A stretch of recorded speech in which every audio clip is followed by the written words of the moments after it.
नमस्कार दोस्तों, मैं गोविंद मारवाल और आज के इस सेशन में हम चर्चा करेंगे एक प्राकृतिक चमत्कारिक घटना इंद्रधनुष को लेकर।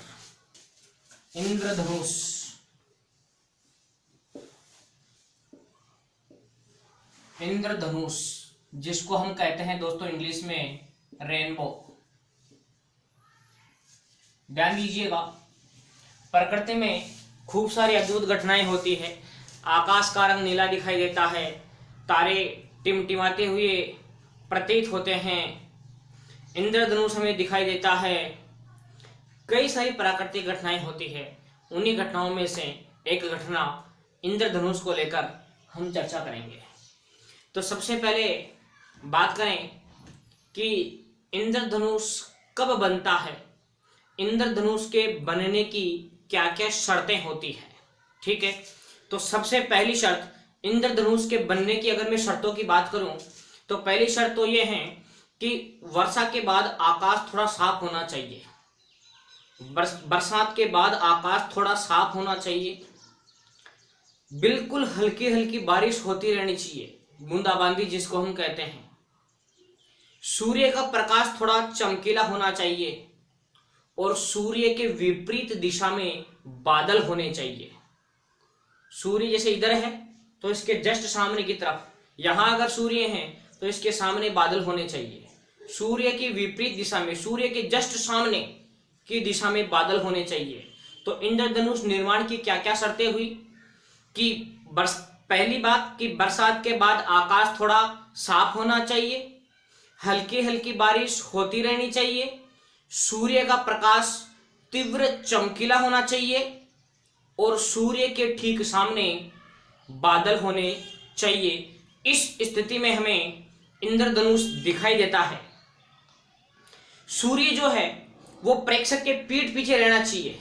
जैसे दोस्तों सूर्य अगर इधर है तो मेरे को इंद्रधनुष सूर्य प्रेक्षक के पीठ पीछे रहना चाहिए। जैसे सूर्य अगर इधर है तो इंद्रधनुष के सामने बनेगा, सूर्य के जस्ट अपोजिट डायरेक्शन में बनता है इंद्रधनुष। इधर सूर्य है तो इधर इंद्रधनुष बनेगा, सूर्य के जस्ट अपोजिट डायरेक्शन के अंदर बनता है इंद्रधनुष।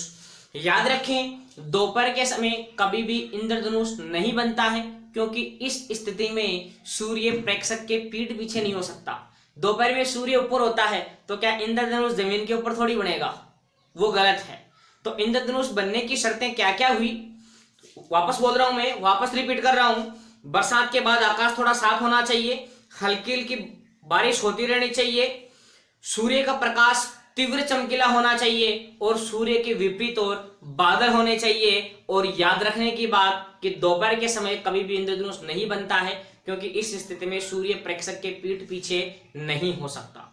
ये तो बात हुई इंद्रधनुष के बनने की शर्तों को लेकर। अब हम चर्चा करेंगे कि इंद्रधनुष जो है दोस्तों वो दो प्रकार से बनते हैं। एक प्राथमिक इंद्रधनुष होता है, एक द्वितीयक इंद्रधनुष होता है। एक प्राथमिक इंद्रधनुष और एक द्वितीयक इंद्रधनुष। तो देखिए, इधर हम बात करेंगे प्राथमिक इंद्रधनुष की, प्राइमरी रेनबो प्राथमिक इंद्रधनुष, ठीक है। और इधर हम बात करेंगे द्वितीयक इंद्रधनुष,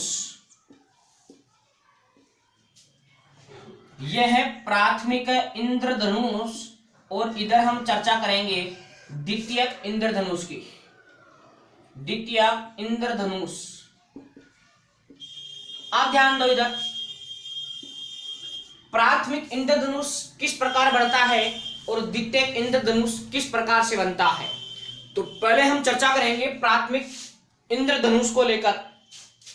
जैसे ये हमारे पास कोई पानी की बूंद है, ये बरसात की बूंद है, पानी की बूंद है हमारे पास। इस तरीके से इसमें सूर्य का प्रकाश आता है और ये प्रकाश, बाहर हवा थी, ये पानी है, तो प्रकाश की किरण अपने पथ से विचलित होगी और ये विचलित होगी इसके सेंटर पर आती है इस तरीके से। और फिर जैसे यहां आई, यहां से इसका पूर्ण आंतरिक परावर्तन होता है और ये बीम वापस इस तरीके से आती है और फिर बाहर इस तरीके से ट्रेवल करती है। तो देखिए इसमें अपवर्तन कितने बार हुआ, एक बार तो अंदर प्रवेश करते समय और दूसरा है बाहर निकलते समय। कितने बार अपवर्तन हो रहा है इसमें? 2 बार। जबकि पूर्ण आंतरिक परावर्तन की घटना कितने बार हुई? केवल 1 बार। यहां से आया और वापस इसी माध्यम में लौट गया। पूर्ण आंतरिक परावर्तन हमारे पास हो रहा है इसमें 1 बार। समझ में आ रही है बात? तो देखिए इसमें हमारे पास हुआ 2 बार तो हुआ इसमें अपवर्तन, 2 बार तो हुआ इसमें अपवर्तन, 2 बार हो रहा है इसमें अपवर्तन, और 1 बार इसमें हो रहा है पूर्ण आंतरिक परावर्तन। पूर्ण आंतरिक परावर्तन, ठीक है। द्वितीयक इंद्रधनुष का निर्माण किस तरीके से होता है कि जैसे ये हमारे पास पानी की बूंद है, इसमें कोई प्रकाश की किरण आई, प्रवेश की, यहां से अपवर्तित होगी और अपवर्तित होके कुछ इस तरीके से ये बूंद के ऊपर आ रही है आगे। फिर यहां से इसका पूर्ण आंतरिक परावर्तन होगा तो ये इस तरीके से जाएगी। फिर यहां से इसका पूर्ण आंतरिक परावर्तन होगा तो ये इस तरीके से जाएगी, और सपोज इस तरीके से ये बाहर निकल रही है। इसमें अपवर्तन कितने बार हुआ? वही 2 बार। 1 बार तो प्रवेश करते समय और दोबारा में बाहर निकलते समय। तो इसमें देखो 2 बार तो हमारे पास हो रहा है अपवर्तन, 2 बार तो हो रही है अपवर्तन की घटना। और देखो यहां पूर्ण आंतरिक परावर्तन हुआ और यहां से पूर्ण आंतरिक परावर्तन हुआ, तो इसमें 2 बार ही क्या होता है? पूर्ण आंतरिक परावर्तन। 2 बार ही क्या होता है इसमें? पूर्ण आंतरिक परावर्तन। अब देखो इंद्रधनुष के मैंने 2 प्रकार बताए, प्राथमिक इंद्रधनुष और द्वितीयक इंद्रधनुष। प्राथमिक इंद्रधनुष के अंदर 2 बार अपवर्तन, 1 बार पूर्ण आंतरिक परावर्तन। जबकि द्वितीयक इंद्रधनुष में 2 बार अपवर्तन और 2 बार ही पूर्ण आंतरिक परावर्तन। तो आपको बात क्लियर हुई होगी। यदि अपवर्तन के पश्चात प्रकाश की किरण बूंद के सीधे केंद्र पर आपतित होती है तो प्राथमिक इंद्रधनुष का निर्माण होता है। यदि प्रकाश की किरण अपवर्तन के पश्चात सीधे बूंद के केंद्र पर आपतित होती है तो प्राथमिक इंद्रधनुष का निर्माण होता है। जबकि प्रकाश की किरण अपवर्तन के पश्चात बूंद के केंद्र के ऊपर या नीचे आपतित होती है तो द्वितीयक इंद्रधनुष का निर्माण होता है। अब देखिए दोस्तों, ये मैंने पानी की बूंद बनाई। प्राथमिक इंद्रधनुष में किस तरीके से रंग ट्रेवल करते हैं, क्योंकि मैंने पढ़ा कि जो सूर्य का प्रकाश होता है उसमें 7 रंग विद्यमान होते हैं। ठीक उसी प्रकार इंद्रधनुष के अंदर भी 7 रंग होते हैं। और इंद्रधनुष में दोस्तों रंगों का जो क्रम है वो कई बार पूछ लिया जाता है। इंद्रधनुष में रंगों का क्रम होता है VIBGYOR, मतलब violet, indigo, blue, grey, yellow, orange और रेड। इंडिगो का मतलब नील का रंग, जामुन का रंग होता है। नील का रंग जो हम कपड़ों में नील देते हैं वो हमारे पास होता है इंडिगो, ठीक है। अब देखिए इसमें से देखो 3 कलर इधर से छोड़ो, 3 कलर इधर से छोड़ो, तो बीच में कौन सा कलर बचा? ग्रीन। तो कई बार पूछ लिया जाता है कि इंद्रधनुष का मध्यमान रंग कौन सा होता है। इंद्रधनुष का मध्यमान रंग कौन सा होता है? तो हम बोलेंगे ग्रीन। इंद्रधनुष में कितने रंग होते हैं? तो हम बोलेंगे 7। अगर पूछा जाए कि इंद्रधनुष के अंदर रंगों का क्रम क्या होता है तो हम बोलेंगे VIBGYOR। साथ ही साथ यहाँ दोस्तों एक और बात आपको ध्यान रखनी है कि जो सूर्य के प्रकाश में जो 7 रंग होते हैं इसमें अलग अलग रंगों की जो तरंगदैर्घ्य है वो अलग अलग होती है। सबसे ज्यादा हमारे पास तरंगदैर्घ्य होती है लाल रंग की, और लाल रंग की तरंगदैर्घ्य बताई जाती है दोस्तों 7800 एंगस्ट्रॉम। सबसे ज्यादा तरंगदैर्घ्य कौन से रंग की होती है? तो हम बोलेंगे लाल रंग की होती है। कितनी होती है? तो हम कहेंगे 7800 एंगस्ट्रॉम। जबकि सबसे कम तरंगदैर्घ्य बैंगनी रंग की होती है दोस्तों, और बैंगनी रंग की तरंगदैर्घ्य बताई जाती है 3800 एंगस्ट्रॉम, 3800 एंगस्ट्रॉम। तो सबसे कम तरंगदैर्घ्य तो कौन से रंग का बना? बैंगनी रंग का। कितना होता है? 3800 एंगस्ट्रॉम। सबसे ज्यादा तरंगदैर्घ्य कौन से रंग का होता है? तो हम बोलेंगे लाल रंग का। लाल रंग का तरंगदैर्घ्य कितना होता है? तो हम कहेंगे 7800 एंगस्ट्रॉम। अलग अलग रंगों की तरंगदैर्घ्य अलग अलग होती है। तो देखिए प्राथमिक इंद्रधनुष की स्थिति में क्या होता है कि जैसे ये हमारे पास प्रकाश की कोई किरण आ रही है, ये प्रकाश की किरण आ रही थी, तो ये हमारे पास लाल रंग की किरण थी, ये हमारे पास रेड कलर की किरण थी कुछ इस तरीके से, ठीक है। और ये यहां से अपवर्तित हुई, ये रेड कलर की थी, ये इसका पूर्ण आंतरिक परावर्तन हुआ इस तरीके से, और ये इस तरीके से वापस बाहर की ओर निकल जाती है। ये तो रेड कलर की किरण थी। ये जो सूर्य का प्रकाश है इसमें कितने कलर है? 7। 7 में से मैंने केवल कितनी किरण बनाई अभी? 1। तो यहां हमारे पास ये आएगा दोस्तों, ये हमारे पास बैंगनी रंग की किरण है। इसका भी पूर्ण आंतरिक परावर्तन होगा यहां से, और ये इस तरीके से वापस बाहर की ओर निकल जाएगी। तो देखिए ये लाल प्रकाश की किरण है, और ये जो नीचे वाली है ये बैंगनी प्रकाश की किरण है। ऊपर वाली लाल प्रकाश की किरण है, और ये जो अंदर वाली है ये बैंगनी प्रकाश की किरण है। तो आप याद रखेंगे इसमें देखो सबसे कम विचलन कौन से रंग का हुआ? अपने पथ से कम कौन मुड़ी? लाल रंग की किरणें अपने पथ से कम मुड़ती है। यही कारण है कि खतरे के निशान हमेशा लाल रंग के बनाए जाते हैं। लाल रंग वायुमंडल में सबसे कम फैलता है, ये ज्यादा दूरी ट्रेवल करता है। समझ में आ रही है बात? तो यहां से लाल रंग का विचलन थोड़ा कम हुआ, बैंगनी रंग और ज्यादा विचलित हुआ। तो यहां देखिए, यहां ये रेड वाली है और ये कौन से? बैंगनी कलर वाली है। इस तरीके से बाहर निकल रही है ये। तो यहां से ध्यान दीजिएगा, ये जो कोण बनता है ये पूरा का पूरा, ये कोण बनता है हमारे पास 42 डिग्री, जबकि बैंगनी रंग जो है वो ओरिजिनल के साथ कोण बनाता है 40 डिग्री। लाल रंग जो है वो कितना कोण बना रहा है? 42 डिग्री। और जो बैंगनी रंग की जो किरण है ये बैंगनी रंग की किरण है दोस्तों, बैंगनी रंग की किरण इसके साथ कितना कोण बना रही है? 40 डिग्री। तो देखिए ये वाला जो किनारा है, ये वाला किनारा, ये तो हमारे पास कैसा हो गया? लाल। और जो अंदर वाला किनारा है वो हमारे पास कैसा हो गया दोस्तों? बैंगनी। ठीक है, हमें जो इंद्रधनुष दिखाई देगा, हमें ये तो सूर्य का प्रकाश था जिसमें तो सातों रंग मिक्स अप थे। ये सूर्य का प्रकाश है, ये जो आ रहा है ये सूर्य का प्रकाश है दोस्तों, ये सूर्य का प्रकाश है। इसमें तो सातों रंग मिक्स थे। जैसे ही ये बूंद के अंदर अपवर्तित होती है वो 7 रंगों के अंदर विभक्त हो जाता है। ये लाल रंग की किरण है, ये नीचे बैंगनी रंग की किरण, बाकी जो 5 रंग बच गए वो इसके भीतर ही है। जैसे ही अपवर्तित होकर बाहर निकलती है तो हमें ये वाला पोर्शन दिखाई देता है दोस्तों, ये वाला। और इसमें कितने रंग समाहित होते हैं? इसमें 7 रंग समाहित होते हैं। तो देखो बाहर वाला भाग तो कैसा बना? लाल। और अंदर वाला भाग कैसा बना? बैंगनी। बाकी जो 5 रंग बच गए वो इन दोनों के बीच में रहते हैं। बाकी जो 5 रंग बच गए ये इन दोनों के बीच में रहते हैं। कुल मिला के यहां मैं अगर बात करूं तो ये वाला सीन आपको दिखाई देता है इंद्रधनुष के रूप में, और इसको हम बोलते हैं दोस्तों दर्शन कोण। इसको हम बोलते हैं दर्शन कोण। तो देखिए ये पूरा का पूरा 42 था, ये हमारे पास 40 है। तो दोस्तों ये कोण कितना डिग्री का बचा? तो हम कहेंगे ये वाला कोण हमारे पास बना दोस्तों 2 डिग्री का। तो याद रखेंगे कि प्राथमिक इंद्रधनुष में दर्शन कोण कितना डिग्री होता है? तो हम बोलेंगे प्राथमिक इंद्रधनुष में दर्शन कोण 2 डिग्री होता है। प्राथमिक इंद्रधनुष में लाल रंग का झुकाव कोण कितना होता है? प्राथमिक इंद्रधनुष में लाल रंग का झुकाव कोण कितना होता है? 42 डिग्री। प्राथमिक इंद्रधनुष में बैंगनी रंग का झुकाव कोण कितना होता है? 40 डिग्री। प्राथमिक इंद्रधनुष में दर्शन कोण कितना डिग्री होता है? तो हम बोलेंगे 2 डिग्री। प्राथमिक इंद्रधनुष का बाहरी किनारा कैसा दिखाई देता है? लाल। प्राथमिक इंद्रधनुष का आंतरिक किनारा कैसा दिखाई देता है? बैंगनी। तो हम बोलेंगे कि इसका जो बाहरी जो किनारा है, इसका जो आउटर जो लेयर है, इसका बाहरी किनारा बनता है दोस्तों लाल, और जो अंदर वाला जो किनारा है आंतरिक किनारा बनता है दोस्तों बैंगनी। आंतरिक किनारा क्या बनेगा इसका? बैंगनी। तो प्राथमिक इंद्रधनुष का बाहरी किनारा लाल होता है, जबकि आंतरिक किनारा किस रंग का होता है? तो हम बोलेंगे बैंगनी रंग का होता है।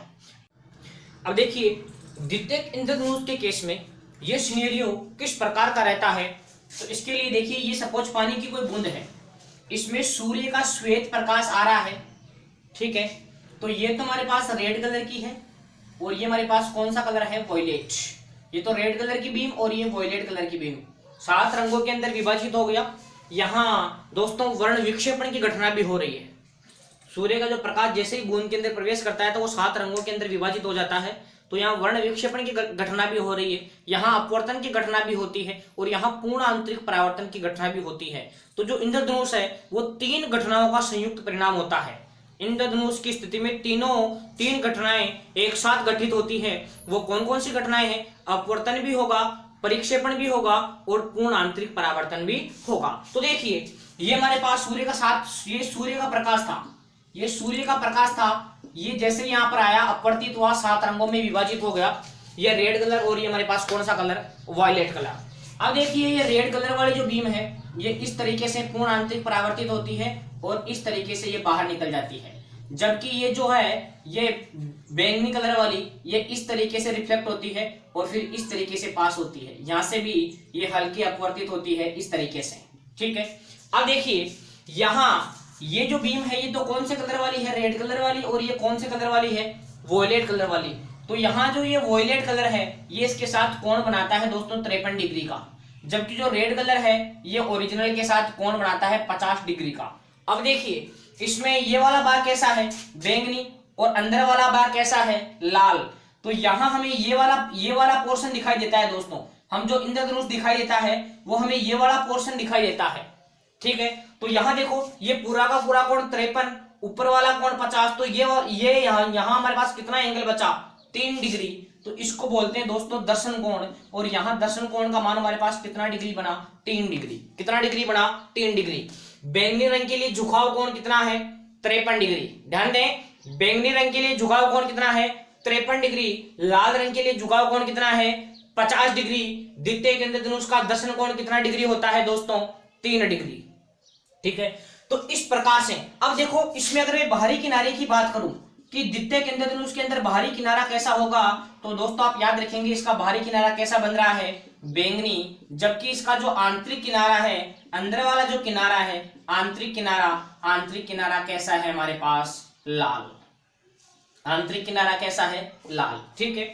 अब देखिए तीसरे अगर मैं अंतर की चर्चा करूं तो जो प्राथमिक इंद्रधनुष होता है वो ज्यादा चमकीला होता है, इसमें ज्यादा ब्राइटनेस होती है, तीव्र चमकीला दिखाई देता है, जबकि जो द्वितीय इंद्रधनुष होता है ये कम चमकीला दिखाई देता है दोस्तों।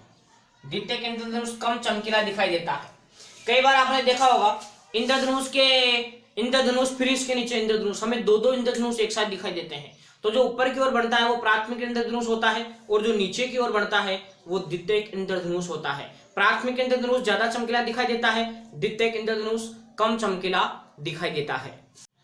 एक बार प्राथमिक इंद्रधनुष और द्वितीय इंद्रधनुष के बारे में जो हमने पढ़ा उसका एक बार वापस ब्रीफ इंट्रोडक्शन लेते हैं दोस्तों। तो हमने सीखा कि प्राथमिक इंद्रधनुष के अंदर 2 बार होता है अपवर्तन और 1 बार होता है पूर्ण आंतरिक परावर्तन, जबकि द्वितीय इंद्रधनुष के अंदर अपवर्तन भी 2 बार होता है और पूर्ण आंतरिक परावर्तन भी 2 बार होता है, ठीक है। प्राथमिक इंद्रधनुष के अंदर लाल रंग का झुकाव कोण हमने पढ़ा 42 डिग्री और बैंगनी रंग का झुकाव कोण हमने पढ़ा 40 डिग्री। तो दर्शन कोण कितना डिग्री बना दोस्तों, 2 डिग्री। द्वितीय इंद्रधनुष में इसका उल्टा होता है, बैंगनी रंग का दर्शन कोण 53 डिग्री और लाल रंग का झुकाव कोण 50 डिग्री। दोनों का अगर मैं अंतर देखूं, दर्शन कोण देखूं, तो दर्शन कोण कितना डिग्री बना, 3 डिग्री। दोस्तों में यही दिखाई देता है 2 डिग्री के अंदर 7 रंग समाहित होते हैं। इसी प्रकार द्वितीय इंद्रधनुष के अंदर 3 डिग्री के अंदर 7 रंग समाहित होते हैं। यहाँ एंगल कम बनता है, रंगों की मिक्सिंग पास होती है, ज्यादा चमकीला दिखाई देता है। प्राथमिक इंद्रधनुष जो होता है वो ज्यादा चमकीला दिखाई देता है, जबकि जो द्वितीय इंद्रधनुष होता है वो कम चमकीला दिखाई देता है। देखिए प्राथमिक इंद्रधनुष का बाहरी किनारा कैसा होता है, लाल, जबकि आंतरिक किनारा कैसा होता है, बैंगनी। इसी प्रकार देखिए द्वितीय इंद्रधनुष में बाहरी किनारा होता है बैंगनी और आंतरिक किनारा होता है लाल। प्राथमिक इंद्रधनुष का निर्माण कब होता है, जब प्रकाश की किरण बूंद के केंद्र पर आपतित होती है। द्वितीय इंद्रधनुष का निर्माण कब होता है, जब प्रकाश की किरण बूंद के केंद्र के ऊपर या नीचे आपतित होती है। तो आई होप दोस्तों आपको ये क्लियर हुआ होगा। आप वीडियो को ज्यादा से ज्यादा लाइक करें, शेयर करें अपने दोस्तों के साथ। तो दोस्तों ये तो हमने इसकी थ्योरी की बात की, अब आपको किस प्रकार इसके नोट्स तैयार करने हैं उसके बारे में थोड़ा ध्यान से सुनिए। सबसे पहले आपको लिखना है इंद्रधनुष क्या है, या हेडिंग डालनी है इंद्रधनुष। तो इसकी डेफिनेशन में आपको बता देता हूं कि इंद्रधनुष बरसात के दिनों में आसमान में दिखाई देने वाला एक सतरंगी चाप होता है जो अपवर्तन, परिक्षेपण तथा पूर्ण आंतरिक परावर्तन की घटना पर आधारित होता है। यह तो बात हुई दोस्तों इसकी परिभाषा की। इसके बारे में लिखना है इंद्रधनुष बनने की शर्तें, इसकी चर्चा हम थोड़ी देर पहले कर चुके हैं। फिर इसके बाद आपको लिखना है इंद्रधनुष के प्रकार, प्राथमिक इंद्रधनुष और द्वितीय इंद्रधनुष। तो ये जो मैंने बताया उससे पहले मैंने आपको जो बताया ये डायग्राम वगैरह बना के कि 42 डिग्री किस तरीके से बन रहा था, 40 कैसे बन रहा था, दर्शन कोण 2 डिग्री कैसे बन रहा था, वो सब बातें लिखनी है। और फिर आपको लास्ट में दोनों में आपको अंतर लिखने हैं। कई बार पूछ लेता है कि प्राथमिक इंद्रधनुष के गुण लिखिए, या पूछ ले कि द्वितीयक इंद्रधनुष के गुण लिखिए, या फिर दोनों में आपसे अंतर भी पूछा जा सकता है कि प्राथमिक इंद्रधनुष और द्वितीयक इंद्रधनुष में क्या अंतर होता है। तो फिर आपको ये अंतर वाली सारणी लिखनी है। आई होप आपको ये वीडियो पसंद आया होगा। Thank you.